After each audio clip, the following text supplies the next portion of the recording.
Saudações, pessoal. Michael Procópio aqui. Nós vamos ter mais uma aula de direito penal para o magistrar, aqueles temas específicos. Dessa vez, nós estudaremos o tema das velocidades do direito penal. Bem, aproveitando a nossa tela, quem trouxe esse tema das velocidades do direito penal foi o professor espanhol Jesús María Silva Sánchez. O professor Jesús María Silva Sánchez fala sobre o processo de expansão do direito penal e ele usa esse termo das velocidades do direito penal. O que ele quer dizer? O professor Silva Sánchez, ele trouxe essa expressão que foi popularizada em vários manuais de direito penal, mas talvez o mais importante seja entender o contexto da obra dele. Obra que foi até traduzida para o português, publicada originalmente em espanhol. E ele está falando sobre um processo de expansão inevitável do direito penal. A sociedade ela começa a não se contentar com o uso do direito penal apenas para aquilo que nós podemos chamar de direito penal tradicional. A sociedade passa a esperar do direito penal que haja tutela de interesses outros, de interesses novos, especialmente interesses difusos, aqueles que não dizem respeito a uma vítima certa e determinada. Ele diz que isso é um espelhamento, que isso é uma consequência daquilo que a gente chama de sociedade de risco. Esse termo que vem do professor Ulrich Beck.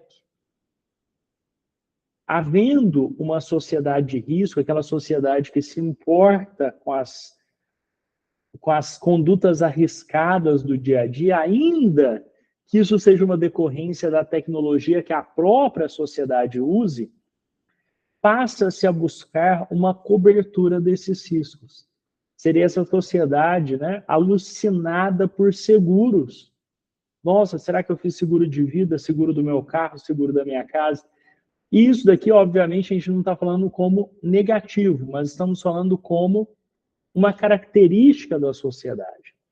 E para além dessa característica da sociedade, nós temos uma identificação da sociedade com a vítima.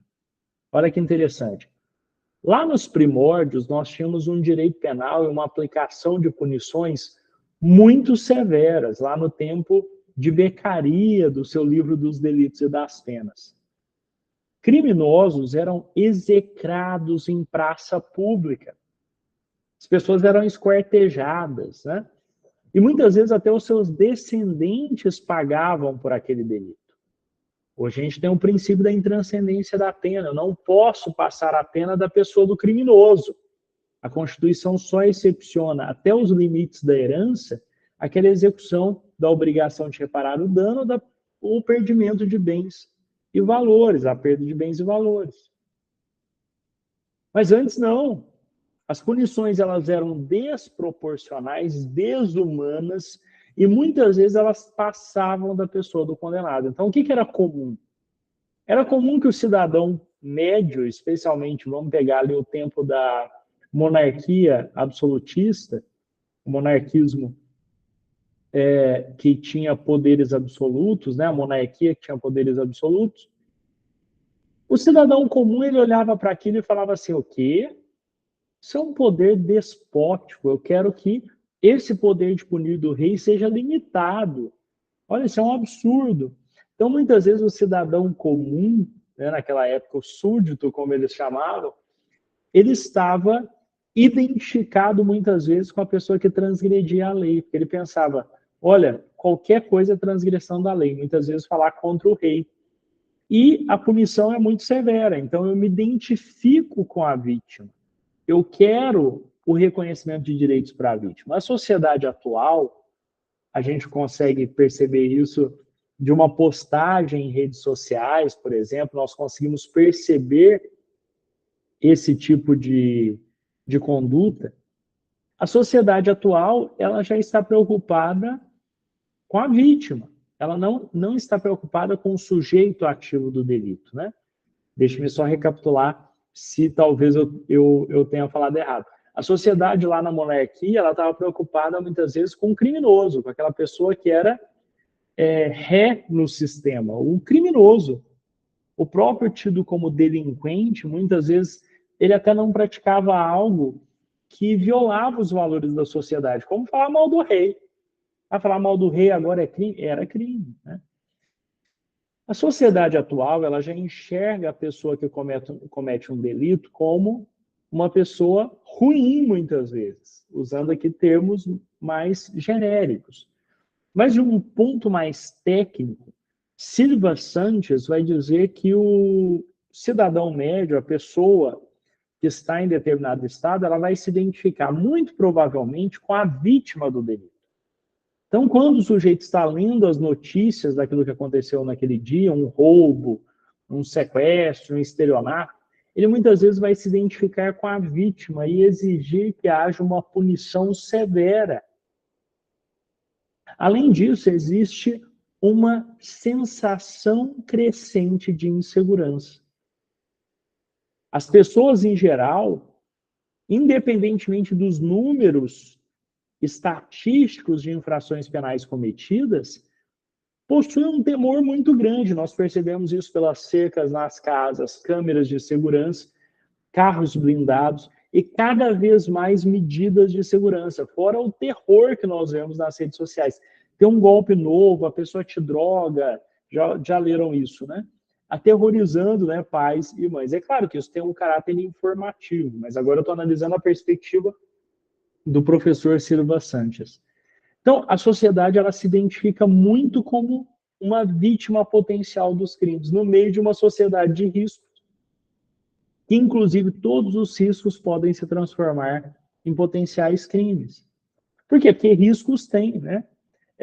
Tem alguns casos, eu sei que são casos muito sensíveis, mas vamos colocar, olha, existem riscos ao sairmos para andar no trânsito da cidade, existem riscos na construção civil, risco, eu já estava dando uma aula uma vez e tive que correr de um incêndio no prédio, né? E hoje tive uma notícia de fumaça no prédio novamente, em que eu resido. Então, isso é um risco, né? E não necessariamente é um crime. Se a gente vai ver, eu sei que tem um incêndio culposo, mas às vezes pode ser uma fiação que sozinha provocou um incêndio. E nós temos ainda, né, situações como a de uma pessoa carregando um móvel no elevador. Infelizmente isso aconteceu, é muito triste. Mas a primeira coisa foi correr para o direito penal. O que aconteceu? Um estudante, só que foi uma funcionária que pediu, foi carregar um móvel, levou o móvel pelo elevador e o móvel caiu, o sufocou e ele morreu dentro do elevador preso. Pode ter acontecido uma infração penal? Claro, nós não vamos analisar aqui porque nós não temos os detalhes. Mas há essa tendência de procurar quem será punido por isso. Desse risco social, quem nós podemos encarcerar porque isso aconteceu? Então, o direito penal ele se expande, ele deixa aquele núcleo tradicional que era constituído por crimes, na maior parte das vezes materiais, aqueles que dependem de um resultado naturalístico para sua consumação, estupro, roubo, nós podemos pensar em e estupro aqui vai depender da opinião, né? Mas normalmente precisa de uma modificação do mundo exterior, então vamos considerá-lo material. Homicídio com a morte da vítima, nós temos o furto, o roubo, nós temos o peculato, esses crimes todos considerados crimes materiais. E esses crimes, normalmente, né, ainda que o peculato tenha uma diferenciação, a maioria desses crimes, a gente pensar em estelionato, roubo, furto, estupro, homicídio, lesão corporal, eles têm uma vítima determinada. Uma pessoa que foi vítima daquele delito. Então, nós temos um indivíduo que pratica um crime que gera um resultado negativo para uma vítima determinada. Esse era o direito penal tradicional, o direito penal nuclear. Isso muda muito com o direito penal moderno. Cada vez mais nós fazemos uso de crimes de perigo. Crimes de perigo são aqueles que não exigem que haja um efetivo dano para a sua consumação, para a sua configuração. E no caso do incêndio, por exemplo, ainda é um crime de perigo concreto. Eu preciso provar para punir aquele agente que houve efetiva colocação em risco da vida, da segurança corporal, né, da integridade física ou do patrimônio alheios. Se não houver esse risco, ainda não tem crime. Agora, o crime de tráfico ilícito de entorpecentes, considerado pela jurisprudência como crime de perigo abstrato, ele nem isso exige. Não é necessário que tenha sido colocado nada em risco para que se configure o crime. Então, mesmo que o traficante faça uma inauguração da sua biqueira, da sua boca de fumo, coloca as bexigas, e antes de vender um cigarrinho de maconha sequer, um Eppendorf de cocaína que seja, uma cápsula, a polícia chega, esse crime já se configurou. Porque não é necessário que o MP demonstre para a condenação que houve efetivo risco ao bem jurídico tutelado. Crime de perigo abstrato. Essa também é uma tendência, uma das velocidades, diria o professor Silva Sanches, do direito penal atual. O professor Silva Sanches também diz o seguinte, olha que interessantes as reflexões dele. Ele vai dizer que o momento por que passa o direito penal é um momento em que, no plano político, e nem pensem no Brasil, ele está falando da Espanha, mas isso também serve para o Brasil. Vive um momento de rara, né, ou de nova união da direita e da esquerda a favor da expansão do direito penal.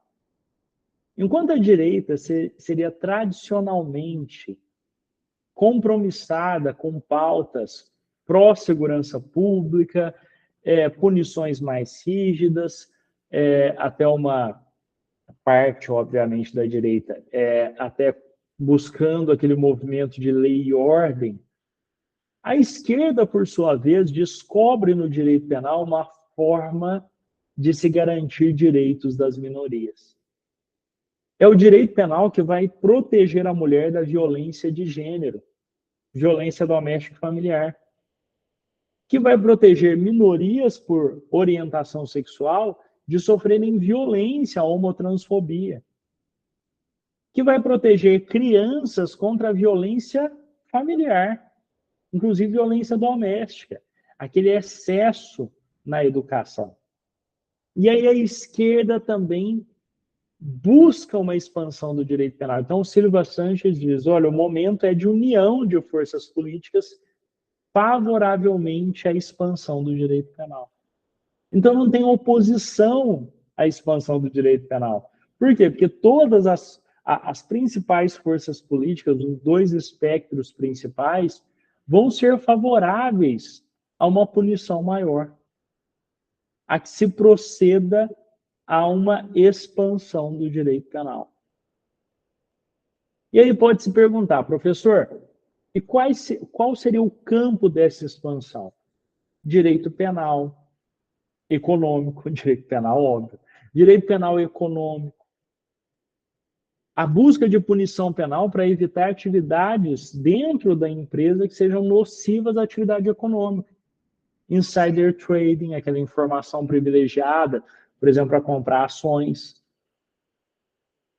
A própria lavagem de dinheiro é um interesse novo, não existia essa criminalização anteriormente. Alguns dizem que a gente está protegendo a atividade econômica, para outros, pelo menos as duas principais correntes, estamos protegendo a administração da justiça. Nós temos o direito ambiental, o direito penal ambiental. O direito penal ele passa a ser utilizado para a proteção do meio ambiente. E aí Silva Sanches, ele dialoga com Hassema. O que o Hassema diz? Sim. O Hassema diz O Hassema diz que nós podemos utilizar um direito de intervenção, um direito que ficaria entre o direito penal muito mais rígido e o direito administrativo mais brando, que serviria para punir de uma forma mais rígida que o direito administrativo e, ao mesmo tempo, que serviria para punir de uma forma mais pragmática, de uma forma mais célere, porque, afinal de contas, se eu não estou aplicando sanções de natureza penal, cárcere, eu posso me valer de um processo mais célere. Eu não preciso respeitar aqueles direitos e garantias do devido processo legal ou do processo justo do âmbito criminal. Essa é a ideia do Hassema. Ele diz, a gente não deveria ficar usando o direito penal como prima ratio, como primeiro recurso. Afinal de contas, a gente estuda o princípio da intervenção mínima. O direito penal tem que ser a última ratio. E isso é iluminado pelos princípios da fragmentariedade, a gente só deve selecionar os bens jurídicos mais relevantes da sociedade, e da seletividade, e da subsidiariedade. Né? E da subsidiariedade. O direito penal ele só deve atuar quando os outros ramos do direito não foram capazes de evitar aquela conduta. Nós não precisamos do direito penal para fazer com que a pessoa não estacione perto da esquina. O direito administrativo pode resolver isso com a multa. Então, nós não recorreremos ao direito penal se os outros ramos do direito são suficientes para evitar essa conduta típica. Pois bem, o professor Silva Sanches ele responde a Hassema no seguinte: racionalmente parece uma solução interessante, mas não é o que a sociedade quer. A sociedade ela quer o símbolo do direito penal. Qual que é o símbolo? Quando a pessoa comete uma infração administrativa, olha, essa empresa foi multada, esse fulano foi multado. Mas quando a pessoa viola uma norma penal, a resposta que nós temos, o símbolo que nós temos foi: essa pessoa cometeu um crime. Ele é criminoso. E aí a teoria do etiquetamento, que eu até pretendo abordar em outra aula, a própria ideia do etiquetamento, labeling approach, usa isso de uma forma rígida para que a sociedade, então, consiga apor uma etiqueta de que essa pessoa é criminosa. E aí, por isso, o interesse maior da sociedade em recorrer a normas penais. O direito de intervenção ele poderia até ser racionalmente aproveitável, mas ele não atenderia a esse interesse social, o interesse social de se ter um rótulo, olha, essa pessoa cometeu um crime. Além disso, o professor Silva Sanches diz que o direito penal ele tem efetivamente um fator favorável em detrimento do direito administrativo. O direito administrativo ele é aplicado pelo executivo. As sanções administrativas, os recursos são todos julgados pelo Poder Executivo, que tem como chefe alguém que foi eleito. Então, existe uma influência político-partidária muito grande no Executivo. Inclusive, os servidores do Executivo não têm vitaliciedade, não têm inamovibilidade para que possam decidir de forma muito imparcial, de forma comprometida apenas com o mérito da causa. E ele diz, a população também quer que os seus conflitos mais graves sejam tutelados pelo direito penal, sejam resolvidos pelo direito penal, fazendo com que atue o poder judiciário, a quem a sociedade garantiu a inamovibilidade, a vitaliciedade, a irredutibilidade de vencimentos. E por quê? Essa garantia é para a sociedade. É para que a sociedade tenha uma resposta que seja vinculada a ideais de justiça, ou pelo menos de vinculação à Constituição, para quem prefere, e às leis, para que não haja uma influência político-partidária nessas decisões. Certo. E aí, dentro desse tema, o professor Silva Sanches ainda diz, essa expansão do direito penal, ele dizendo, né, que ele narra na obra dele, ele não está defendendo como certa, nem dizendo que é algo totalmente indevido. Ele está dizendo isso é um fato, né? E ele até chega a fazer um juízo de valor, porque ele fala, olha, não parece possível retornar ao bom e velho direito penal. Aquele direito penal tradicional, aquele que estava limitado. Hoje é um direito penal que foi expandido, ele é expandido e também em processo de expansão. Então tem essa dupla natureza, né? Ele está se expandindo e ele já se expandiu. Já é um direito penal inflado. Agora, qual que seria a primeira velocidade do direito penal, professor? Nós podemos falar sobre a primeira velocidade do direito penal. Eu vou mostrar rapidamente na tela. Olha, nós temos a primeira velocidade penal representada pelo cárcere, pela pena de prisão. É o direito penal tradicional, com procedimento ordinário, prazos longos e amplo direito de defesa. Então, esse é o direito penal tradicional, aquele direito penal que garantia todos os recursos inerentes, que garantia que o acusado poderia se defender, recorrer e etc. Posteriormente, nós chegamos à segunda velocidade do direito penal. A segunda velocidade do direito penal, ela é caracterizada pela aplicação de penas alternativas, direitos e garantias do réu relativizados, né? E no Brasil, ela é muito exemplificada pela Lei 9.099 de 95, que é a Lei dos Juizados. Então, o que acontece na segunda velocidade? Numa segunda velocidade, o direito penal busca evitar o cárcere para infrações penais menores. A gente não deve encarcerar a pessoa por tudo. Isso aqui a pessoa ficaria encarcerada 1 mês, 2 meses. Isso não serve à sociedade, essa pessoa sai de lá pior. Tem um custo muito grande para o Estado com o encarceramento. Vamos aplicar medidas alternativas à prisão. Nem todo mundo gosta desse termo, alguns dizem, na verdade, são penas substitutivas que elas substituem. Mas me parece que a gente pode usar esse termo sim, porque são alternativas à prisão. Para não encarcerar o indivíduo. E a gente tem as penas restritivas de direitos e a pena de multa. E a ideia de aplicação dessas penas é justamente o quê? Evitar o encarceramento, evitar que o cárcere seja a medida única ou a principal medida a ser aplicada como resposta penal. E a lei dos juizados especiais, né, representam os juizados especiais, e a lei representa uma expressão dessa segunda velocidade. Nós vamos ter um procedimento mais célere, existem menos recursos possíveis, serão juízes que vão julgar o recurso da sentença.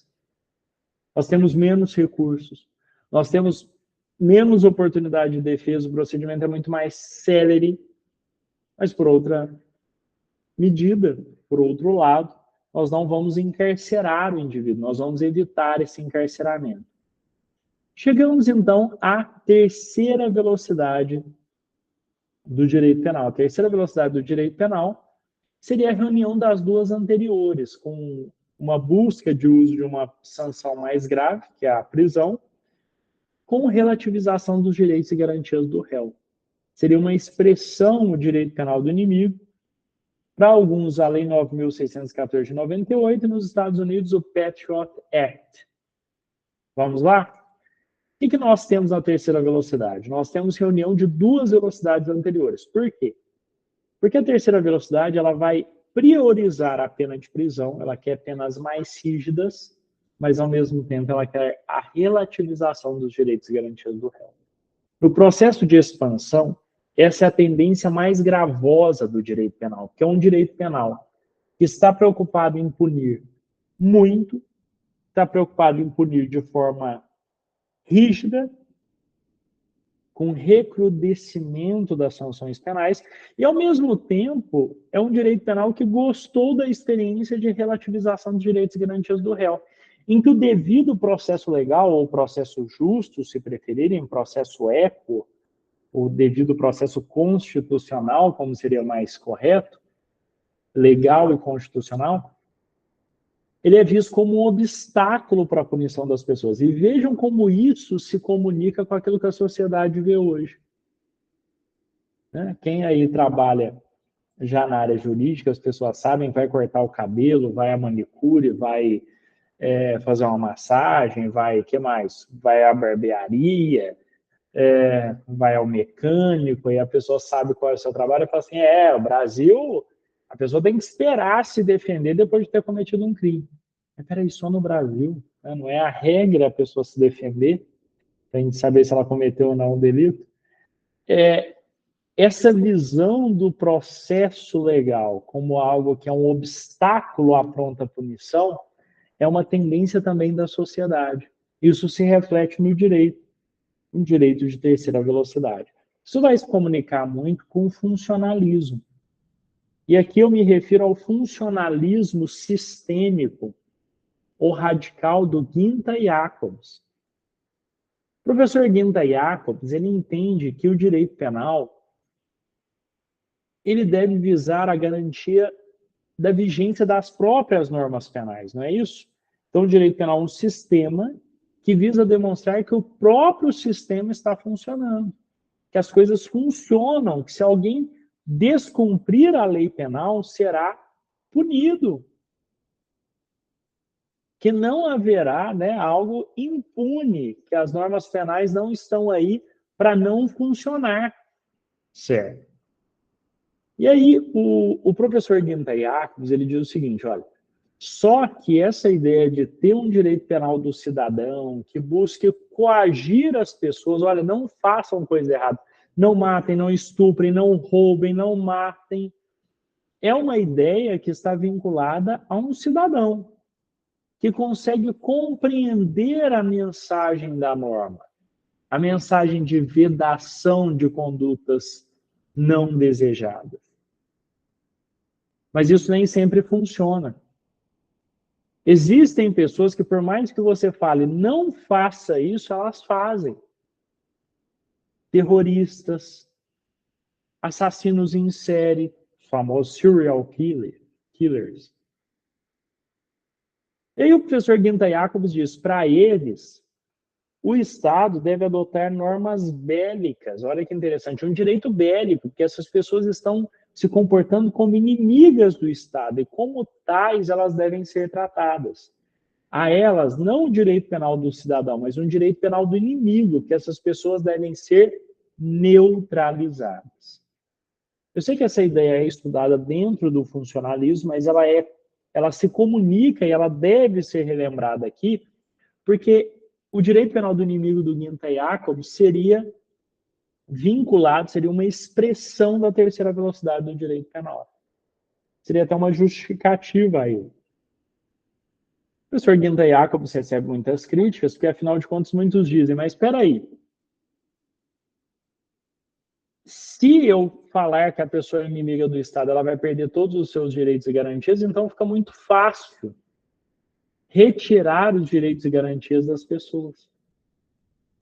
Se eu disser que essa pessoa se enquadra, por exemplo, nos Estados Unidos, no Patriot Act, que foi aprovado depois dos ataques às Torres Gêmeas, eu consigo mandar essa pessoa para uma prisão diferenciada. Essa pessoa não vai ter contato com a família, não vai se defender. E aí a pergunta é, porque o aluno pode perguntar, professor, mas está defendendo terrorista? Não, calma. Eu estou dizendo sobre a pessoa acusada de terrorismo. Já imaginou se essa pessoa foi inocente? Se ela consegue provar a inocência dentro de um sistema como o Patriot Act? O tratamento que ela vai ter como inimiga dos Estados Unidos? Já na acusação. Estou dizendo após a condenação. Então fica muito fácil pregar o rótulo de inimigo a alguém, que afinal de contas serão seres humanos. E eu digo aqui como professor que está na magistratura. E eu lhes pergunto, como magistrado federal, eu posso pregar o rótulo de terrorista em alguém e a gente esquece as normas de processo penal e confiam em mim? Não. Essa é a crítica. E não é para confiar mesmo, né? Meu trabalho tem que ser legitimado pela possibilidade de recurso aos tribunais e, além disso, a fundamentação pública das decisões via de regra, tem uns processos sigilosos, mas, no mínimo, né, as partes têm que ver aquela fundamentação, como também legitimação da atividade jurisdicional. É assim que funciona. E aí, por isso, essa crítica. Algumas pessoas dizem que no Brasil, a Lei 9.614 de 98, que modificou o Código Brasileiro de Aeronáutica, seria uma expressão do direito penal do inimigo. Por quê? Porque ela possibilita que a aeronave que não se identifica no território nacional seja abatida pela nossa Força Aérea.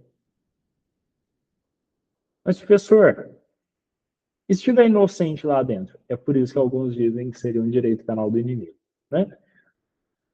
É questionável se seria ou não, se isso seria ou não constitucional. Fico muito feliz em não saber nenhum fato de utilização, nenhum fato em que houve utilização dessa norma. Agora, dentro do tema do direito penal do inimigo, o Ministério Público de São Paulo cobrou numa questão, por exemplo, que o caso do Osama Bin Laden era uma expressão do direito penal do inimigo, da terceira velocidade do direito penal. E por quê?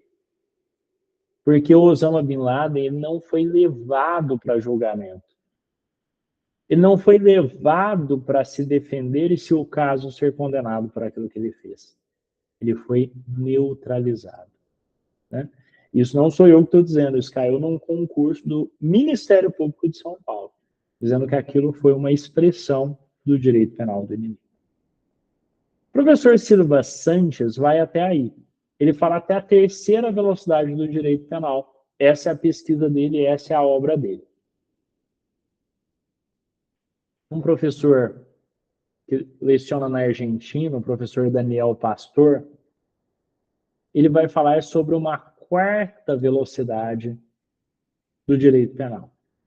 Ela seria composta pelo direito penal internacional e sua expressão maior seria o Tribunal Penal Internacional, criado em 1998 pelo Estatuto de Roma. O professor Daniel Pastor diz, olha, houve ainda uma quarta velocidade do direito penal, que vai além, que é uma busca de trazer a punição daqueles chefes de Estado, daquelas pessoas poderosas no direito doméstico, e que usam o Estado para se livrarem de uma punição por aquilo que elas fizeram. É o caso de um líder governamental na África que usou criança soldado na guerra civil. Ele não foi julgado pelo seu próprio país, ele foi levado até o Tribunal Penal Internacional, com sede na Haia, nos Países Baixos, e que foi criado pelo Tratado Internacional conhecido como Estatuto de Roma, de que o Brasil é parte, e lá ele foi julgado por crime contra a humanidade. Esses crimes de lesa humanidade, melhor dizendo, como a doutrina chama, têm como espécies o crime de genocídio, os crimes contra a humanidade, crimes de guerra e crimes de agressão. Então, esses crimes podem ser punidos pelo Tribunal Penal Internacional, que foi criado pelo Estatuto de Roma. O Brasil aderiu, está lá na Constituição, inclusive no artigo 5º, lá tem naqueles parágrafos, existe a menção do Brasil aderir a um Tribunal Penal Internacional. E a ideia é essa, evitar que chefes de Estado, por exemplo, no caso de eventual ditadura, por exemplo, possam ser punidos no cenário internacional. Então, nós temos, na quarta velocidade, uma flexibilização dos direitos e garantias e a sanção penal aplicada por cortes internacionais. No caso do Brasil, olha que interessante. Quanto às características do direito penal, no Tribunal Penal Internacional existe a imprescritibilidade dos crimes. No Brasil, no ordenamento doméstico, e segundo a interpretação que o Supremo dá, ainda que haja discussão doutrinária, o Supremo só aceita a imprescritibilidade que está na Constituição, que é do racismo e das ações de grupos armados contra o Estado democrático de direito. No Tribunal Penal Internacional, a regra é a imprescritibilidade. Então, seria mais rígido do que a nossa ordem constitucional. E no Tribunal Penal Internacional, cabe a prisão perpétua. Né? O que,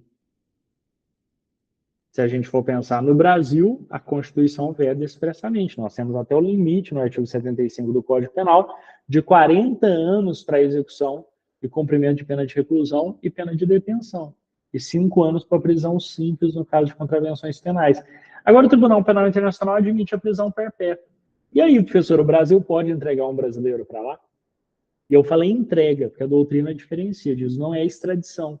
Porque nós não estamos extraditando para outro país, nós estamos entregando a um Tribunal Penal Internacional de que o Brasil é parte, e que inclusive teve uma brasileira lá. Foi a juíza Silvia Steiner, né, desembargadora federal aposentada do TRF3, e que foi nomeada para exercer mandato no Tribunal Penal Internacional. Ficou lá há vários anos. Né? Querida professora Silvia Steiner. Pois bem, alguns, como o desembargador federal Neviton Guedes, né, professor também, ele é contra, ele diz que o Brasil não poderia entregar brasileiros natos. Por quê? Porque a Constituição veda a extradição. Mas grande parte da doutrina diferencia, não é uma extradição para outro país, mas sim o Brasil entregando para um órgão que ele auxiliou a construir.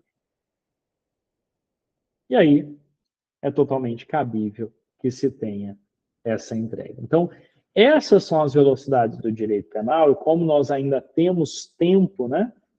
A minha ideia, logo na sequência, o que nós faremos na sequência é analisar o bem jurídico, que é um tema muito interligado, né? Antes a gente tinha um bem jurídico individual no direito penal tradicional e uma tendência a um bem jurídico transindividual, um bem jurídico coletivo no processo de expansão do direito penal. Mas qual que é a relevância do bem jurídico? O bem jurídico é aquele bem que é tutelado pela norma penal. E é a partir do bem jurídico que a gente define, em alguns casos, competência, porque os crimes dolosos contra a vida vão para o júri. Nós definimos insignificância, porque se for o patrimônio, por exemplo, e até alguns crimes de natureza tributária, a nossa jurisprudência, a jurisprudência dos tribunais superiores, admite que haja a aplicação da bagatela. Nós adotamos para entender a consumação, a gente olha para o bem jurídico para verificar se aquele delito se consumou ou não se consumou. Tudo isso é feito a partir da noção de bem jurídico. Então, o bem jurídico tem uma relevância nuclear. Ele vai ter uma relevância maior, por exemplo, para o funcionalismo teleológico ou moderado de Klaus Roxin.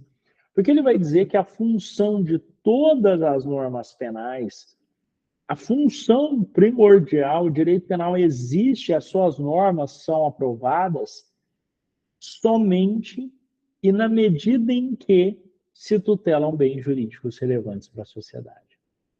A tutela de bens jurídicos fundamenta, sistematiza e legitima a intervenção penal. Para que existe o direito penal? Para proteger bens fundamentais. Nós retiramos a parcela da nossa liberdade, das liberdades públicas, que são a regra, a não ser que a lei venha e limite, não é isso?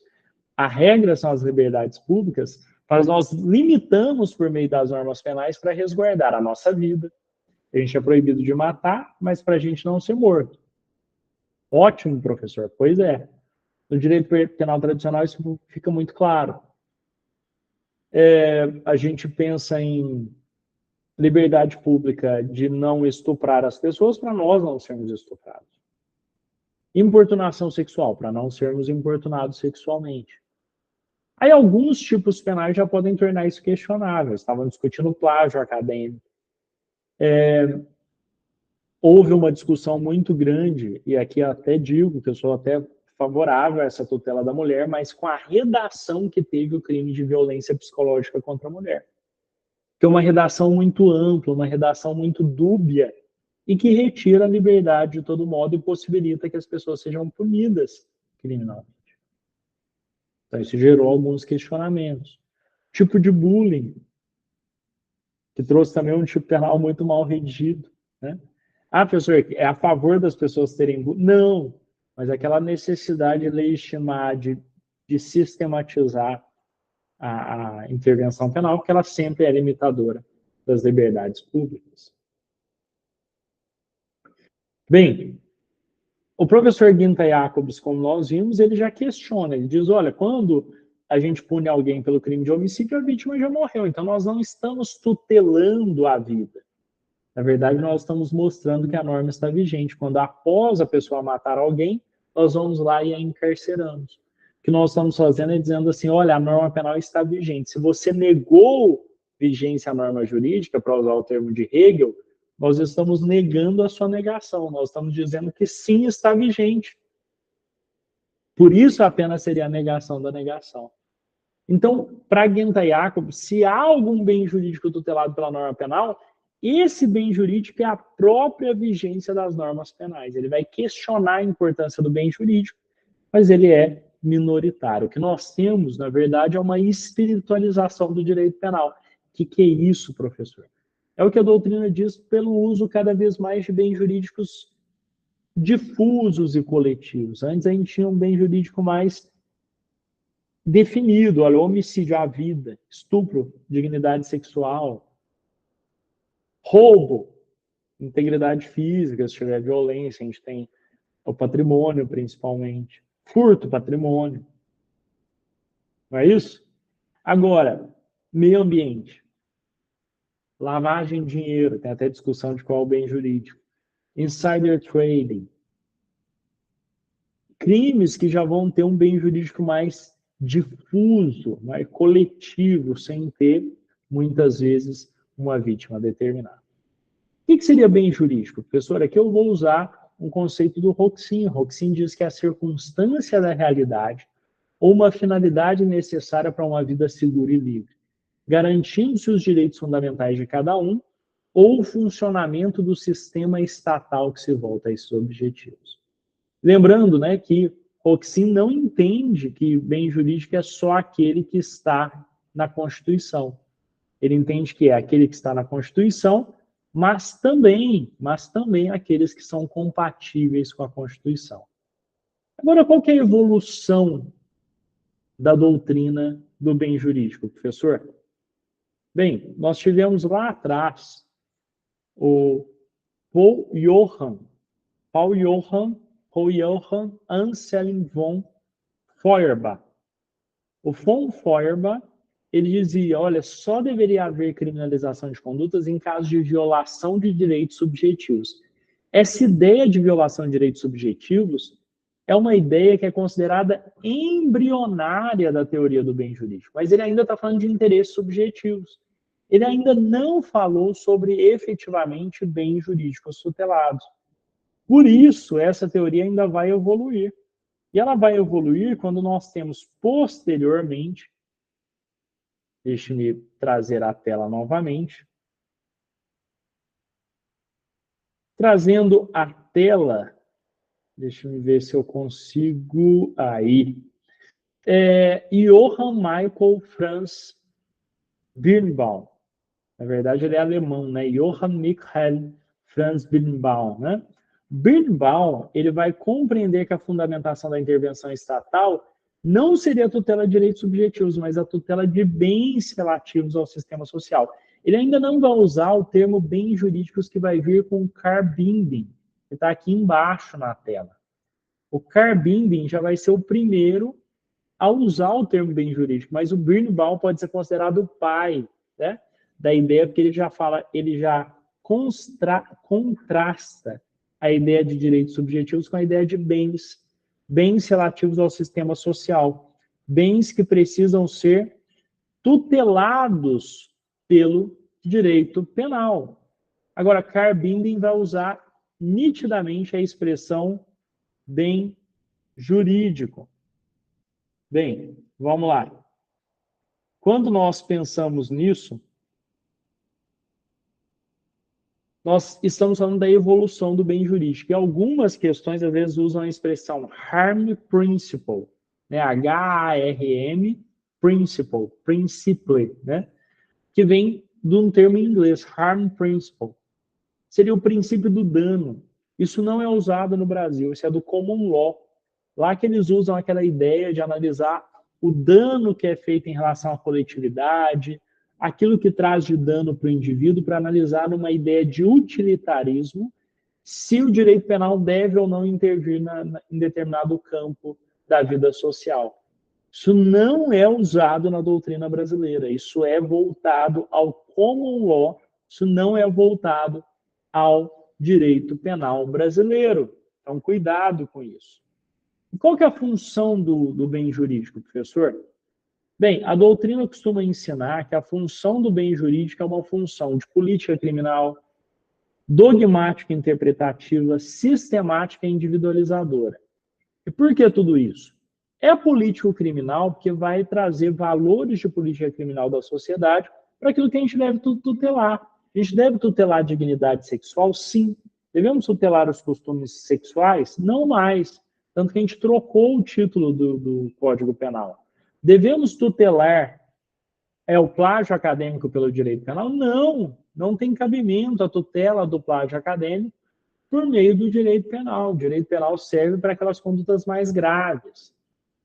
Tem uma função dogmática interpretativa, porque, afinal de contas, nós vamos interpretar o tipo penal de acordo com o bem jurídico. Olha, aqui eu estou tutelando, por exemplo, a dignidade sexual. Então, eu vou usar a dignidade sexual como norte para a interpretação, e não mais o costume sexual. Não me importa os costumes sexuais da sociedade, mas a dignidade sexual daquela pessoa determinada.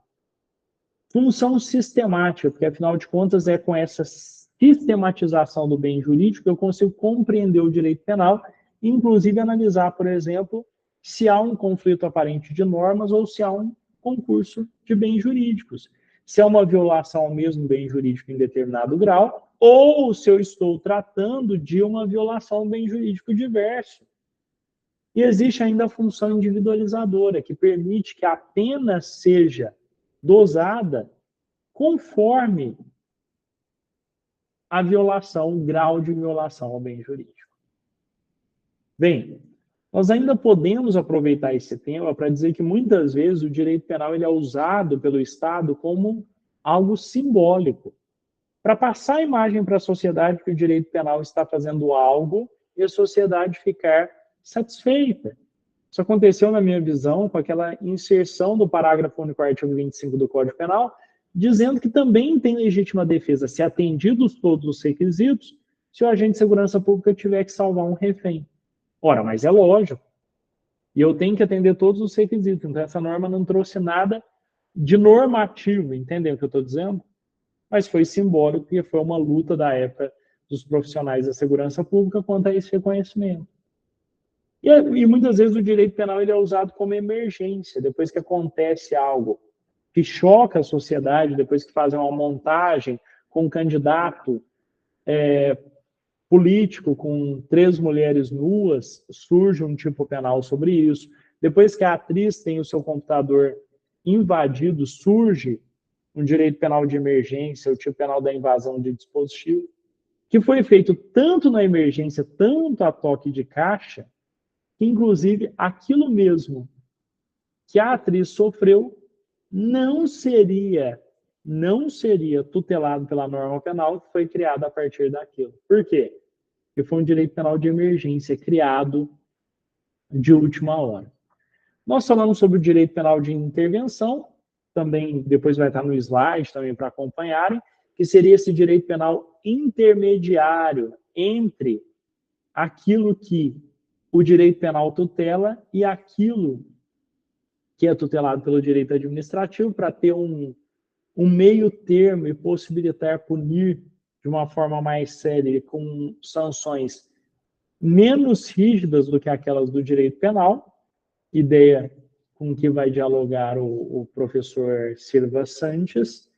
E a gente pode falar ainda nesse contexto, para falar desses temas que são caros ao direito penal, ainda que estudados pela criminologia, na criminalização primária e na secundária.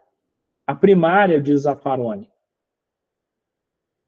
seria exercida pelas agências políticas, poder legislativo e executivo, escolhendo aquilo que vai ser crime e aquilo que não vai ser. E o poder executivo também, porque tanto ele participa do processo legislativo com a sanção ao veto, quanto por aquilo que o poder executivo faz nas normas penais em branco, trazendo as normas que complementam o tipo penal. E aí a gente tem a primeira seletividade. Por quê? Porque a gente vai ver uma punição mais rígida do furto do que dos crimes tributários. No crime tributário, se a gente pagar mesmo depois, a gente consegue a extinção da punibilidade na maior parte dos crimes. Enquanto o furto, se a pessoa devolveu o que furtou, só vai ter uma diminuição da pena. E a criminalização secundária já seria a ação punitiva concreta, exercida sobre pessoas individualizadas, feitas pelo Poder Judiciário, em conjunto com todo o sistema de justiça. Polícia Judiciária, inclusive a Polícia Militar, que também acaba participando, né, dos flagrantes, etc. Advocacia, Defensoria Pública, Ministério Público. Essa criminalização secundária, ela também analisa o número de crimes cometidos e ela vai ter mais crimes do que ela pode atuar. Essas agências têm uma capacidade limitada e os crimes não. E aí o que vai fazer? Uma segunda seletividade. Normalmente quem é pobre e mora longe será alcançado de forma mais fácil pelo direito penal. Inclusive, a obra tosca é aquela mais punida pelo direito penal. O direito penal ele vai se concentrar na obra tosca, aquele crime que é menos sofisticado, aquele que é mais facilmente punido. Bem, assim nós finalizamos nossa quarta aula, espero que tenham gostado. Um grande abraço e até a próxima aula.